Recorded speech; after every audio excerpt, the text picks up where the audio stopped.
Hi, this lecture is next in the series of biomolecules. Now this one is going to be on lipids. The last lecture was on proteins, nucleic acids.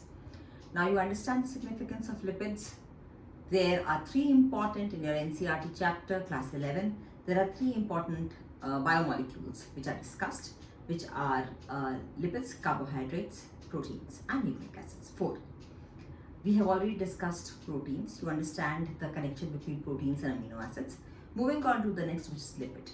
Now, this lecture is on the concept between lipids, fats, fatty acids, etc. Let's first try to understand the concept of fatty acids. What are fatty acids?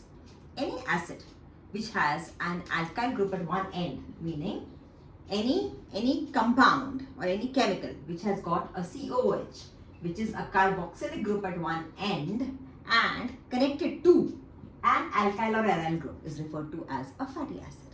So a fatty acid is a group containing COH in its structure. Okay, that's a carboxylic acid. The lowermost carboxylic acid that you know is formic acid, which is HCOH, or methanoic acid. Now, the fatty acids exist in our bodies as part components of lipids and fats. Why are lipids and fats required in our body? Lipids and fats are an important structural component of a lot of things in our body. They are an important structural component of our cell membrane. Our cell membrane is made up of phospholipids. It's an important structural component of several of our eyes, cells of our eyes, our nervous system, our nerves, where they are present as sphingolipids. So phospholipids, sphingolipids. Lipids by themselves contain fats as well as fatty acids. So fatty acids by themselves are a component of a lot of fatty acids are a component of fats and lipids which are required in the body. Lipids and fats are interchangeable words, but actually fats are also a component of lipids and fatty acids are also a component of lipids. So what are fatty acids? Carboxylic acid is referred to as any fatty acid is an acid which has COH in its structure, at the end of its structure. But typically what are present in our body as components of lipids and fats are higher fatty acids, which means having carbon atom more than 15 or 16. Okay, so the most basic fatty acid which is present in our systems is palmitic acid, and the palmitic acid is C16, has 16 carbon atoms, CH3 the whole raised to 14, CH2COOH. So palmitic acid is an acid which has 16 carbon atoms including the carboxylic carbon. Arachidonic acid is another one which has 20 carbon atoms including the atom of COH. Clear? Okay. So fats can also be divided into different ways. They can be divided into saturated fats and unsaturated fats. Saturated fats are those that have in which this component is saturated. So there is no unsaturation in the ring, which means single bond. Understood? Saturated fats are those which contain fats or fatty acids with saturated bonds, whereas unsaturated fatty acids are those that have double bond, alkene, or triple bond, alkyne in their structures. Clear?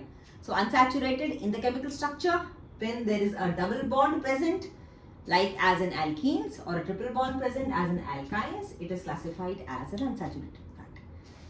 Otherwise also, a simple way to make out a difference between a saturated and unsaturated fat is the oils that I use at your home, the oils that your mother uses. Palm oil, palmolive oil, canola oil, sunflower oil, rice bran oil, whatever oils I use, curry oil, peanut oil, groundnut oil, vegetable oil. The oils that I used are liquid at room temperature and most of them are fatty acids. So those that have those are unsaturated fats. So those that have double bond or triple bond in the structure are liquid at room temperatures. Whereas saturated fats that are used in your home like ghee, butter, clarified butter and coconut oil are usually solid at room temperature. They have higher quantity of saturated fats in their structure. So like coconut oil may have a little bit of unsaturation, may have unsaturated fatty acids, a little bit of saturated fatty acids. Coconut oil has more amount of saturated fatty acids in its structure than unsaturated. That is why it also solidifies very soon or early. On the contrary, ghee or butter has a large quantity of saturated fat in it, saturated fatty acids in it, and that is why they are solid at room temperature. So that is another way of classifying it or looking at it. Clear? Okay. Now, listen to one sentence carefully. All fats are lipids within our body, but all lipids are not fat. So fat is a component of lipids, and lipids are a part or structural component of several organs, tissues, cells in our bodies. Now, there's the simplest kind of lipid which is present, not a lipid technically, a simplest kind of fat which is technically present in our body is glycerol. Now structurally, glycerol does not have a carboxylic group in it. What is glycerol? Structurally, glycerol is trihydroxypropane. What is the structure of propane? The simplest structure of propane is CH3, CH2, CH2.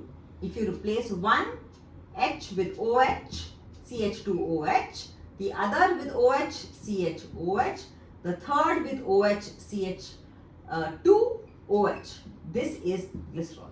So glycerol is technically trihydroxypropane. I'm repeating it again. The structure of propane, C3H8, is CH3, CH2, CH2. It can be written like this. When all three H's are replaced with OH, hydroxy, so trihydroxypropane is glycerol. Glycerol is trihydroxypropane. Now remember one simple process. In chemistry, you studied the concept of esters. What is an ester? Ester is when an acid is hydrolyzed with an alcohol. So, if you write it down on the board, when a simple acid, for example, say, I take the example of acetic acid. For example, CH3COOH.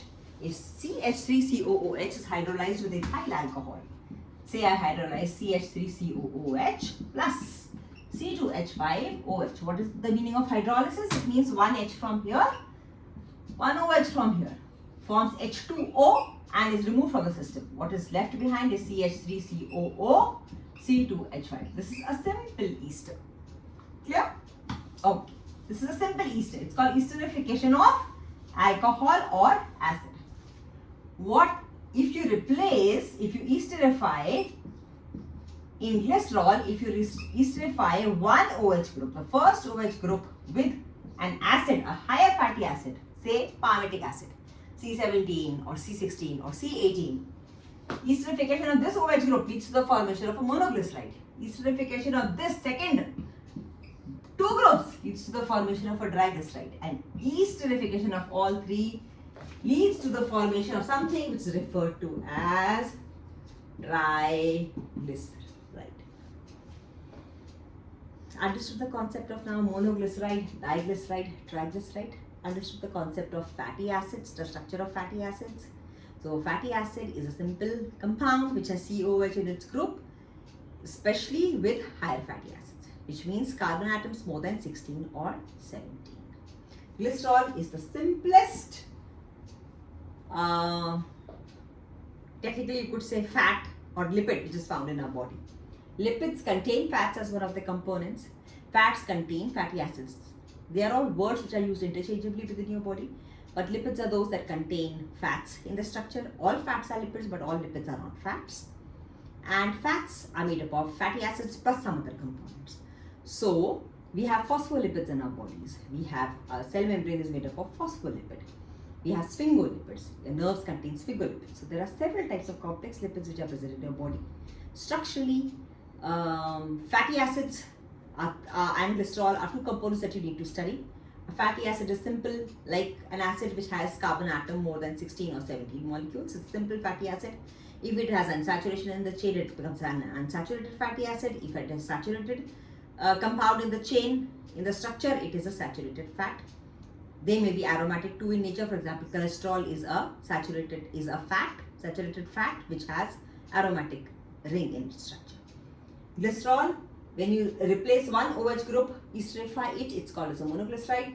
Esterify the second OH group, it's called a diglyceride. Esterify the third OH group, it is referred to as a triglyceride. Now, Structurally, these are clear to you. I hope so. Your NCERT textbook gives all the three here in the diagram here given in my textbook here. It initially gives you the structures of amino acids, different amino acids, and then it starts with the structure of glycerol, a fatty acid, triglyceride, a phospholipid where there is phosphorus present in the structure, and cholesterol. I hope now the concept of lipids, fats, fatty acids, cholesterol is clear to you. Go through these structures one by one. The next lecture is going to be on the structure of carbohydrates and the structure of secondary metabolites as well as the structure of nucleic acids.